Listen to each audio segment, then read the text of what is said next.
नमस्कार दोस्तों, स्वागत है आप सभी का डार्क नाइट स्टोरीज चैनल पर।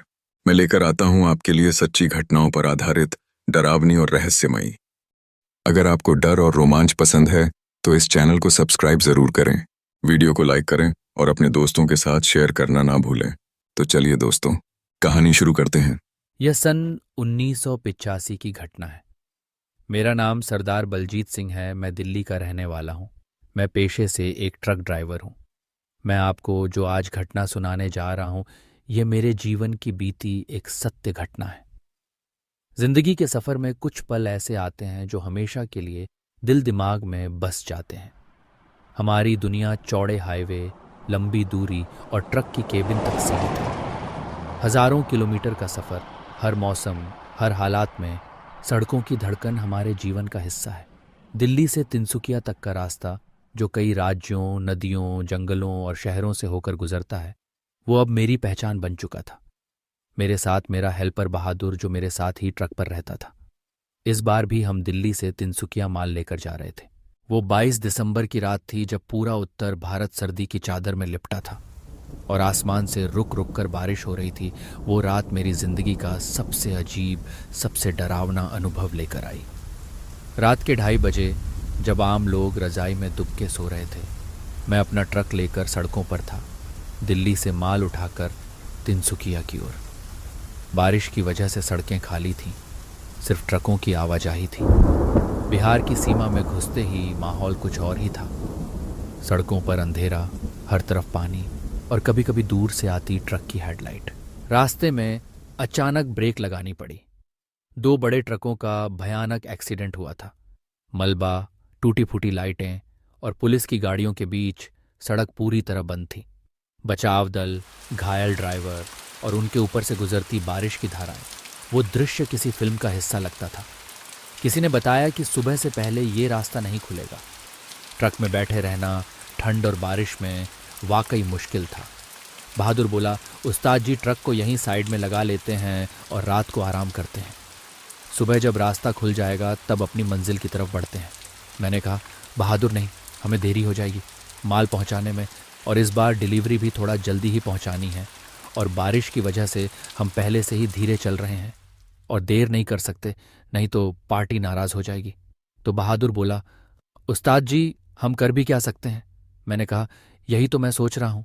तभी मुझे याद आया कि कुछ किलोमीटर पीछे एक कच्चा रास्ता मुड़ता था, जो 25 किलोमीटर घूमकर इसी हाईवे पर आगे मिल जाता। मैंने बहादुर से कहा, जो पीछे वाला रास्ता है, क्यों ना हम उसी रास्ते से चलें। बहादुर बोला, नहीं उस्ताद जी, रात के 3 बज रहे हैं और वो कच्चा रास्ता है, ऊपर से बारिश भी हो रही है।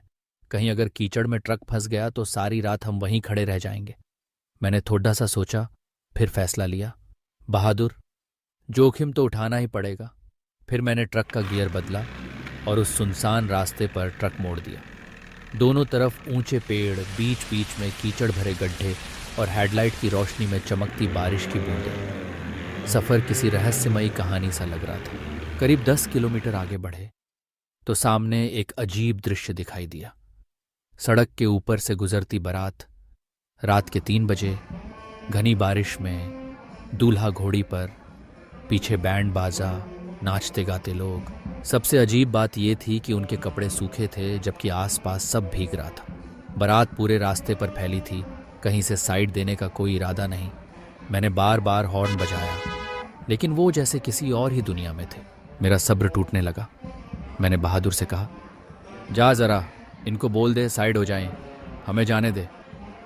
बहादुर बरसाती पहनकर ट्रक से उतरा। मैं हेडलाइट में देख रहा था, वो किसी बाराती से बात करने की कोशिश कर रहा था, लेकिन कोई उसे नोटिस ही नहीं कर रहा था। फिर अचानक बहादुर भी बारातियों के साथ नाचने गाने लगा। उसका चेहरा, उसकी चाल, सब बदल गया। वो जैसे किसी ट्रांस में था, भावहीन, सपाट।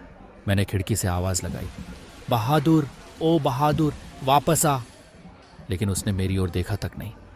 डर ने गुस्से को पीछे छोड़ दिया।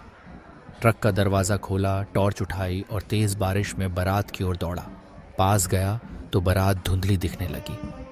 उनके चेहरे साफ नहीं थे, गहरी खाली आंखें, होंठ हिले बिना गीत और बैंड बाजे की आवाज़ हवा में फुसफुसाहट सी।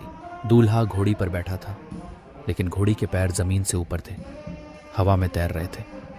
बाराती कीचड़ में धंसने की बजाय कुछ इंच ऊपर चल रहे थे। बहादुर उनके बीच खोता जा रहा था।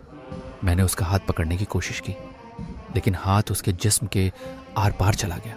मैं वहीं जम गया। बारात जंगल की ओर मुड़ गई और बहादुर भी उनके साथ चला गया। बारात आंखों से ओझल हो गई और मैं खड़ा हुआ देखता रह गया। उस पल सर्द हवा, बारिश की तेज धार और अजीब सी सन्नाटा, सबने मुझे घेर लिया।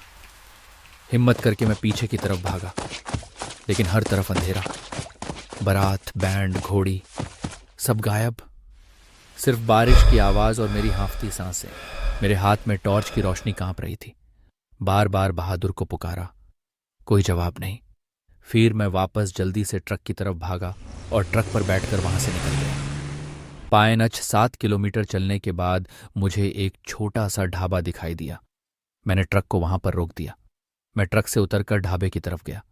ढाबे पर एक बुजुर्ग इंसान जिसकी उम्र 60 साल रही होगी। मैंने उनके पास जाकर मेरे साथ बिता सारा वाक्य उनको बताया और कहा, बाबा मेरी मदद करो। वो बाबा हल्का सा मुस्कुराए और मुझे बैठ जाने को कहा। वो बोला, अपने साथी को मत ढूंढो, वो कभी लौट कर नहीं आएगा। मैंने कांपते हुए पूछा, बाबा क्यों?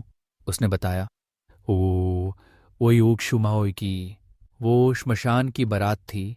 20 साल पहले बारिश की रात इसी सड़क पर पूरी बारात बस में जा रही थी। एक्सीडेंट हुआ, बस एक खड्डे में गिर गई और बस में आग लग गई, जिससे बस में सवार सारे बारातियों की जलकर मौत हो गई। सब मारे गए। तब से हर बरसात की रात उनकी आत्माएं इसी रास्ते से गुजरती हैं। जो भी उनके बीच चला जाए वो वापस नहीं आता। अब डर मेरी रग रग में दौड़ रहा था। अब दिन निकल चुका था। मैं वहां से अपने ट्रक में बैठकर आगे की ओर निकल गया। थोड़ी दूरी के चलने के बाद मुझे एक पुलिस चौकी दिखाई दी। मैंने पुलिस चौकी के अंदर जाकर अपने साथ बिता रात का सारा वाकया पुलिस वालों को बताया और अपनी कंप्लेंट लिखवानी चाहिए। पर पुलिस वालों ने मुझे यह कहकर मना कर दिया कि भूतों के खिलाफ कोई कंप्लेंट नहीं होती। तुम बच गए, यही बहुत है। आज के बाद बारिश की रात में इस रास्ते पर सफर मत करना। उस रात के बाद मैंने उस रास्ते पर कभी ट्रक नहीं चलाया। आज भी जब सर्दी की रात, बारिश और सुनसान सड़कें देखता हूं तो बहादुर की याद, उसकी तस्वीर, उसकी मुस्कान सब आंखों के सामने आ जाती है। वो बारात, वो आवाजें, वो धुंधले चेहरे मेरी जिंदगी का ऐसा सच है जिसे मैं चाहकर भी भूल नहीं सकता। कभी कभी सोचता हूं, दुनिया के हर सफर में कुछ रहस्य होते हैं और कुछ सवाल कभी हल नहीं होते। शायद उन आत्माओं को अभी भी अपनी मंजिल की तलाश है। और बहादुर वो कहाँ है, किस सफर में, किस बारात में शामिल हो गया, ये राज तो हमेशा अंधेरे में ही रहेगा। धन्यवाद दोस्तों इस वीडियो को देखने के लिए। अगर आपके पास भी कोई सच्ची डरावनी घटना है, चाहे वह आपके साथ घटी हो या आपके किसी जानने वाले के साथ, तो कृपया उसे हमारे साथ जरूर साझा करें। आप अपनी कहानी मुझे ईमेल के माध्यम से भेज सकते हैं। ईमेल आईडी आपको इस वीडियो के डिस्क्रिप्शन में मिल जाएगी। क्या पता अगली कहानी आपकी भेजी हुई हो। तो चलिए दोस्तों, मिलते हैं एक और डरावनी कहानी में। तब तक के लिए शुभ रात्रि।